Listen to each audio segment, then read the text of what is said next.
5 дена во крајбрежниот појас на езерото, кој спаѓа во строго заштитени зони, каде не се дозволени никакви градежни интервенции, со механизација се прокопуваше градското пливалиште. Откако багерите направија пустош, на терен се појавија општинските инспектори.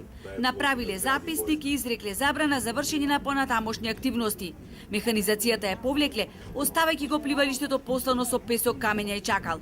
Од пливачкиот клуб Струга, во чија сопственост е пливалиштето и кои самоволно го прокопаа и тампонираа за да направиле базен, дури сега до Државниот инспекторат поднеле барање за отстранување на наносниот материјал од пливалиштето. Председателот на клубот Ѓоко Ќурковски не крие дека крајната цел им е на пливалиштето да направат базен, а просторот да го претворат во угостителски комплекс. Тоа ќе биде изготвен детален урбанистички план, а тоа уште го немат општината, односно сите општини што се и на обалава на Охридското езеро го нема деталниот урбанистички план на приобалниот појас. Со тоа ќе се решаваат ините решенија како инфраструктура. Дали ќе има тука повторно од каков тип, да кажеме, трибини, угостителство.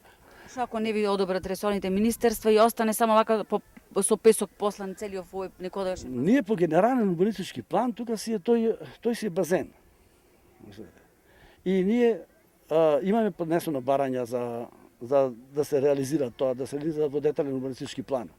Инспекторот за животна средина Митко Коркутовски вели дека по извршениот инспекцијски надзор констатирале дека раководството на клубот немало дозвола за вадење на наносен материјал, ниту одобрен елаборат за животна средина, а недостасувал и основен проект.